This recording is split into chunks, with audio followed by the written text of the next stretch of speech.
Hello and welcome to this talk for the Heritage Open Days for Gosport for 2020.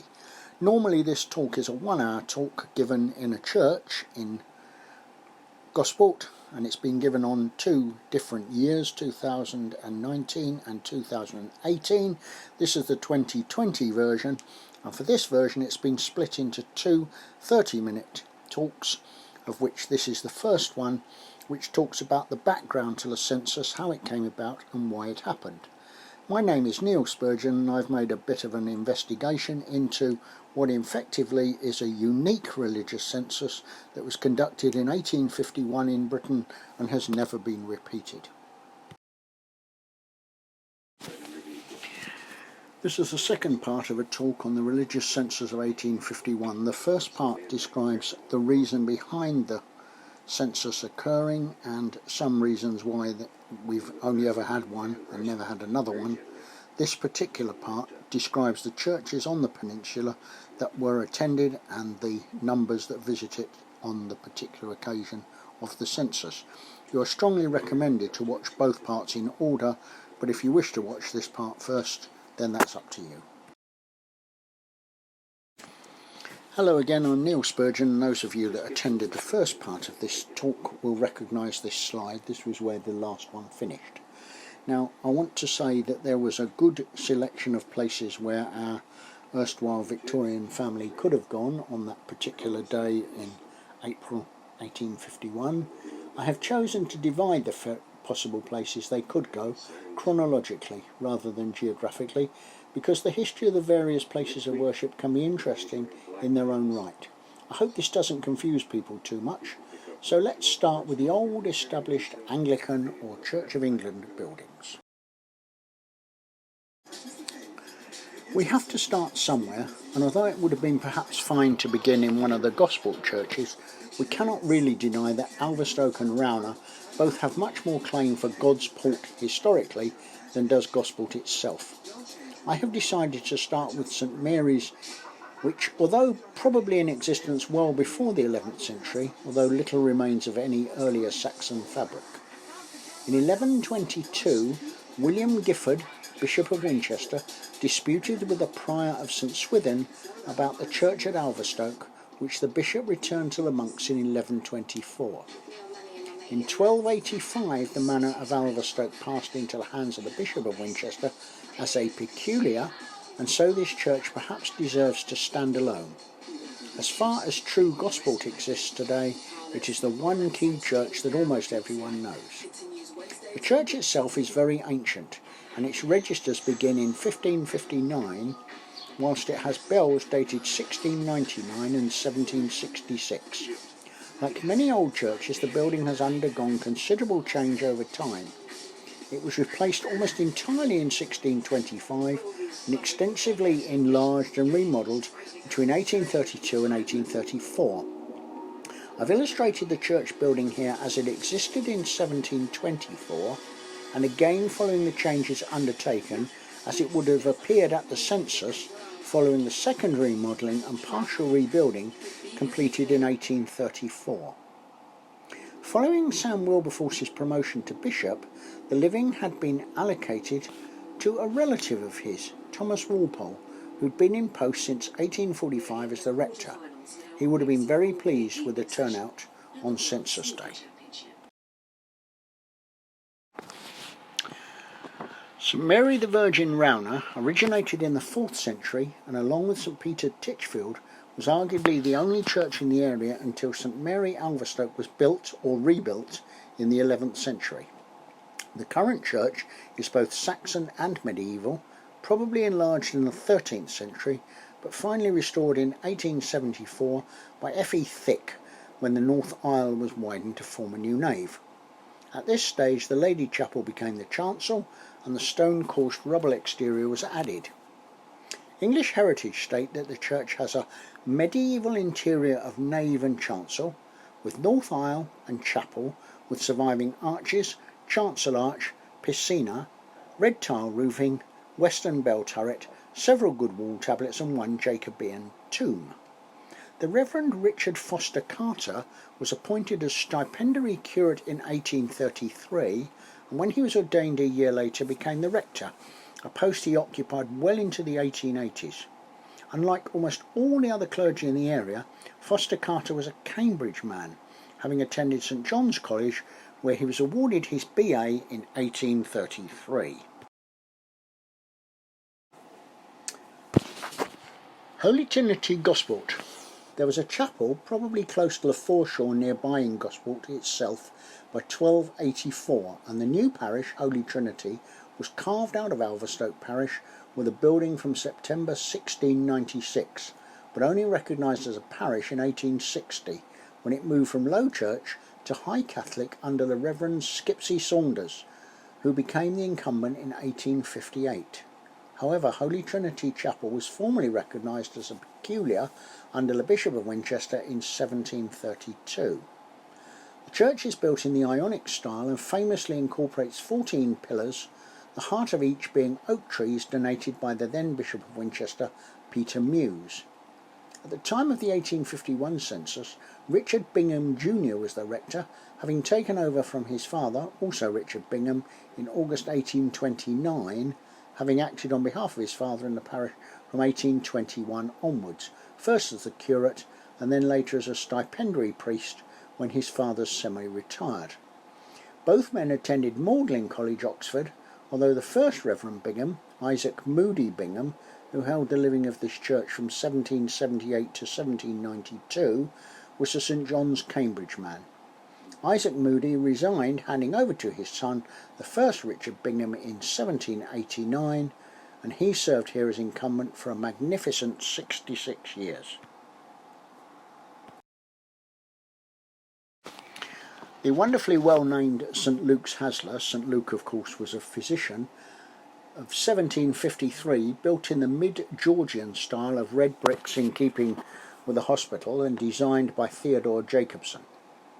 Although it was internally altered early in the 20th century to accommodate changing naval requirements after World War I, it is externally unchanged, although the chapel was restored and re-roofed in 1963.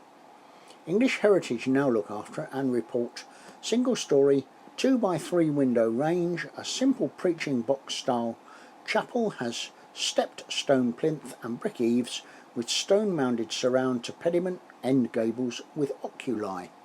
Northwest front has Tuscan doorcase beneath a plaque dated MDCCLXII 1757 and with text from Matthew 25 verse 10. Those who were ready went in with him to the wedding banquet, and the door was shut, flanking round arch windows with wide tracery and stained glass, a clock in the oculus, and an octagonal bellcote and weather vane. Sides with matching windows. Rear has an early 20th century single-storey vestry extension overlapping the bottom of the windows. Interior, not inspected by English Heritage, but I've been in there, and as you can see from the pictures at the bottom, it's a most magnificent building. The chapel was intended to be within the south range of the hospital buildings, although this south range was never actually built. It is typical of the style of religious building erected in the Royal Dockyards from the mid-18th century onwards. Haslar was the first large hospital built by the Navy. Though altered, the chapel stands on the major axis of the hospital and is an important element in the mid-18th century layout and operation of this outstanding and remarkably complete complex. The chaplain, Reverend James Dunn, had been in post for many years, having taken up the role in 1828. He joined the Navy in 1812, so at the time of the census he was at least 62 years old and more likely 65. This fact is noted by Major General John B. Richardson, Colonel Commandant of the Royal Artillery, who describes St Luke's from his boyhood experience as he lived in Haslar with his famous father Sir John Richardson, the polar explorer, naturalist and surgeon. He lived there from 1838 to 1855. In describing St Luke's during the period around the census, he and his family apparently had to endure the service at St Luke, of which he recalls the chaplain was old and infirm, and the sermons of the day were sleep-inducing, while the choir was not in the best of tune at services, and hence his family often attended St Mary's, Alverstoke, to get out of the way. St Mary Gosport, Our Lady of the Sacred Heart. In approximately 1750, the first Roman Catholic chapel was built in a rather congested area in South Cross Street. This site, until recently, was the police station parking area.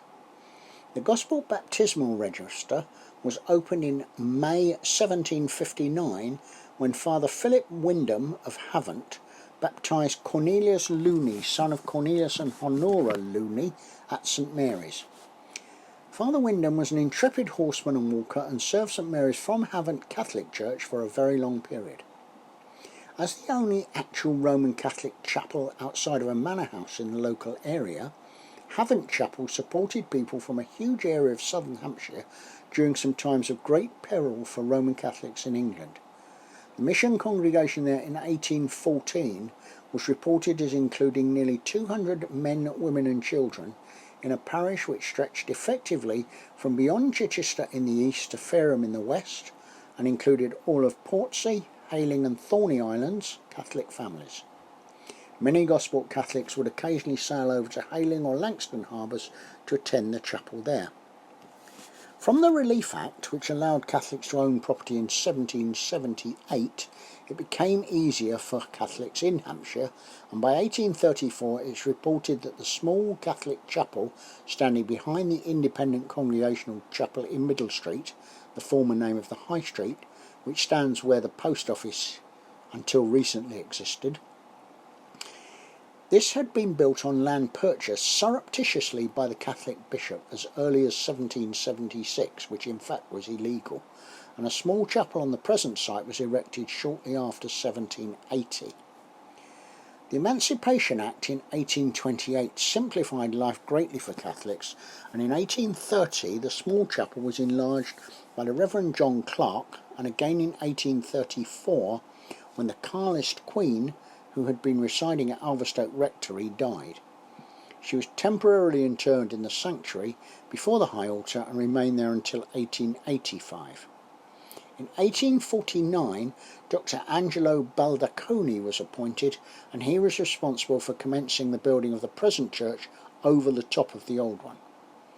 Until well into the 20th century, church service times, and especially the fact that the Mass was celebrated daily, were not publicised nor published, although at least 3 services seem to have been held on a Sunday: early morning, sparsely attended, and a noon Mass, which was better attended, followed by benediction in the afternoon. The reported very round number of congregation is considered completely false, and given the large area of the Catholic parish which included Fareham and as far west as the Hamble River, it's impossible to tell exactly how many people attended this church on census day.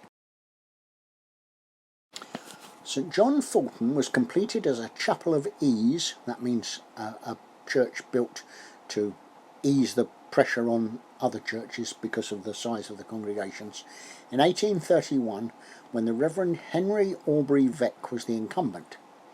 On the 14th of July 1829 there's a record of the purchase and consecration of a piece of land for the building of a chapel of ease to be called St John the Evangelist. The first church was built actually as a district church and consecrated in 1831.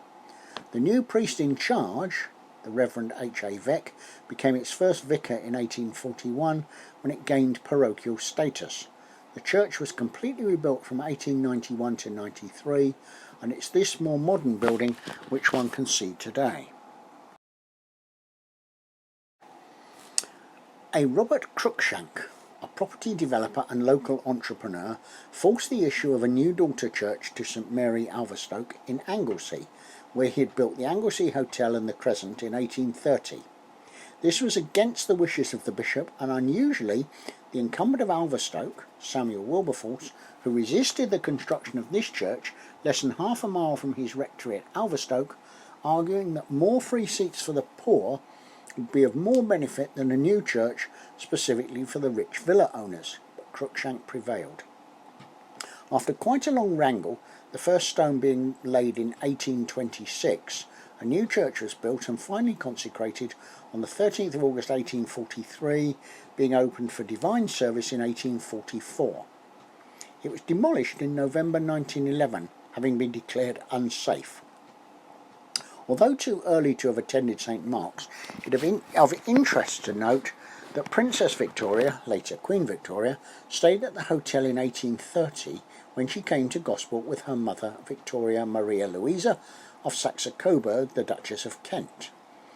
And in October 1839 it is recorded that Captain Charles Austin, Jane Austen's sailor brother, dined at the hotel and gave a speech in honour of Robert Cruikshank. At the time of the census, the rector, Reverend Joseph Barlow, was seriously incapacitated and abroad convalescing, so the Reverend Arthur Douglas, the curate, was in charge of the church at the time.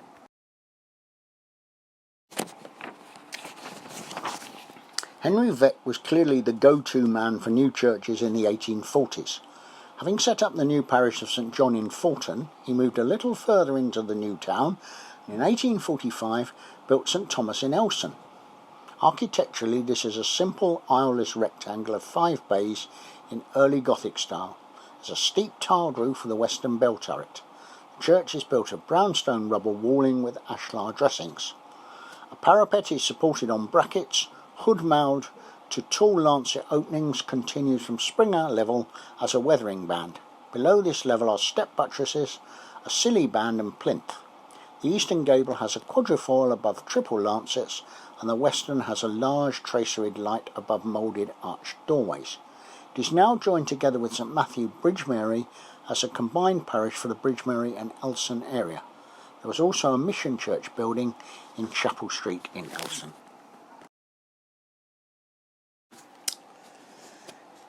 The first stone of this old English-style church, also carved for St Mary's, Alverstoke parish, was laid in 1845 in the area which had been the horsefield of the barracks just outside the town gate.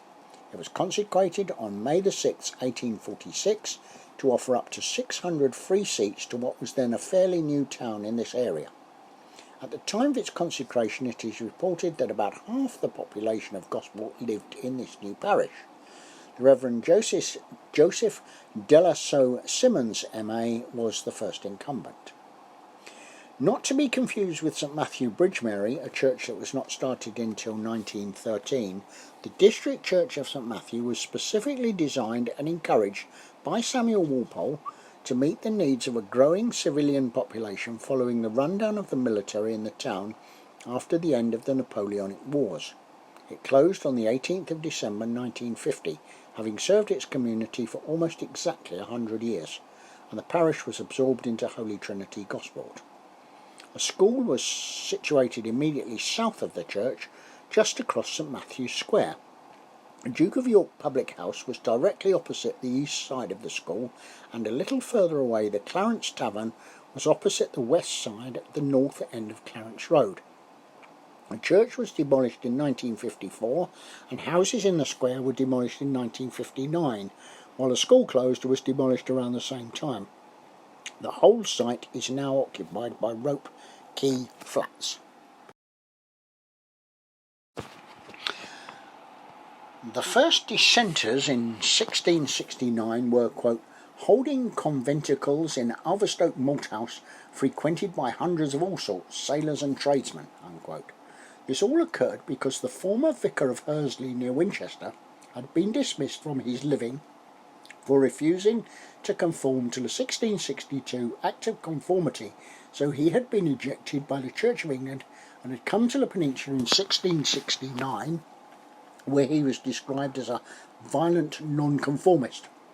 The congregation met in secret until in 1693 a meeting house was built, probably in Lower South Street, in a place called Washhouse Yard, and the necessary purchase of the land describes, quote, the congregation in Gosport worshipping God in the manner of the Reformed or Calvinian, we'll probably say Calvinist, followers of Calvin in Geneva, churches.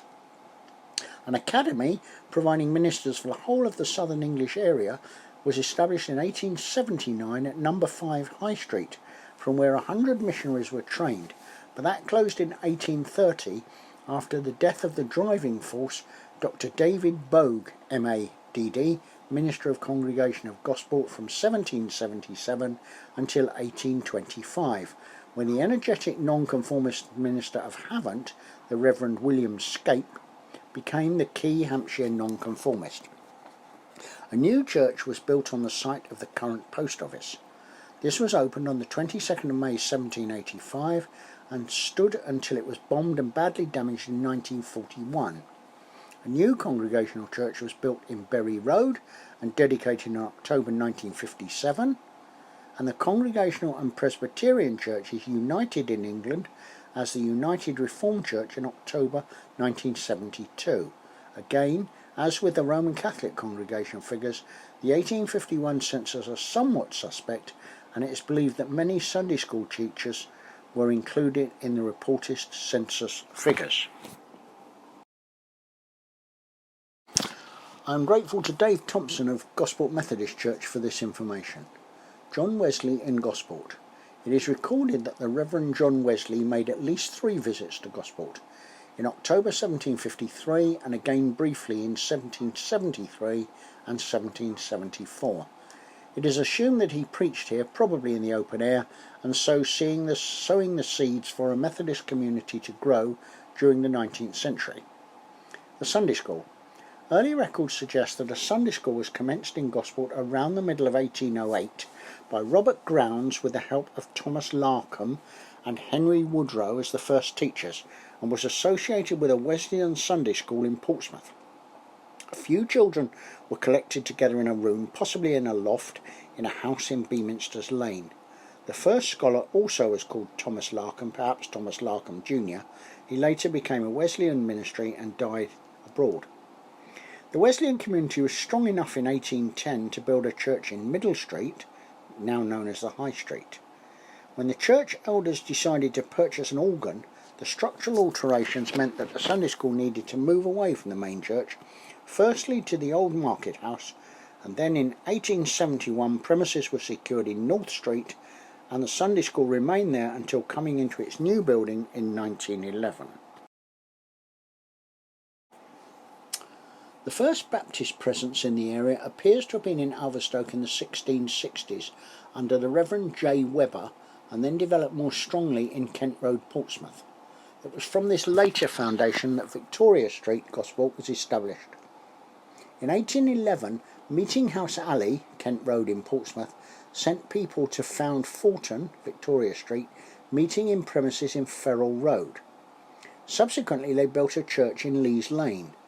They were under the leadership of the Reverend Thomas Tilley until 1847 or 1848, with a membership in 1840 of 85.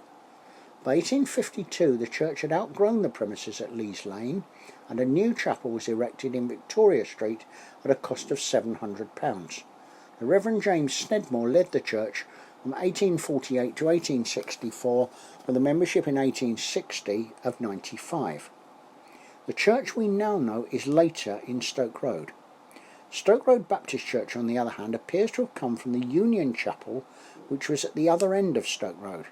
It began sometime in 1883, first meeting in Vernon Hall, part of a school situated on the corner of Stoke Road and Prince of Wales Road. This was under the leadership of the Reverend William Compton, who had previously been the minister of Union Chapel. The reasons for founding another Baptist church are not known, but may have been either theological or personal. In 1884 this group of particular Baptists, meeting in Vernon Hall, purchased land in Avenue Road, on which was erected what was known as the Tin Tabernacle. By 1885 the membership was 78. In 1902 plans were made for a new church in Stoke Road. The foundation stone was laid in 1909, and the new building was opened in March 1910. The Tin Tabernacle was sold and used as a cinema until it was destroyed by fire in 1916. This site is now a large block of flats. It was under the ministry of Reverend David Chard in the 1990s that the joining of Victoria Street Baptist Church and Stoke Road Baptist Church took place. The two churches formally came together on Sunday the 14th of February 1999. I really hope you've enjoyed this talk.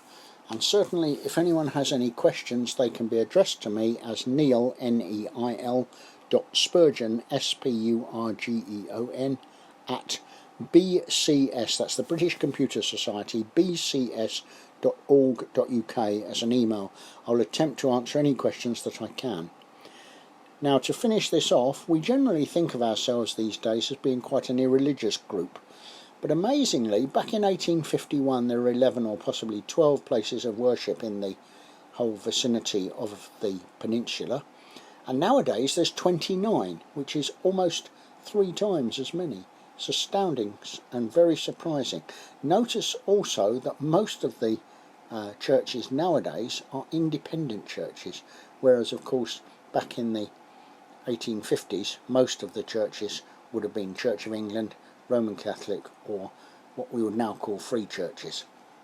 Anyway, I hope you've enjoyed the talk. It was produced specifically for the Heritage Open Days for Gosport and had to be produced in this way because, of course, of the pandemic and the self-isolation. Thank you very much, and bye-bye.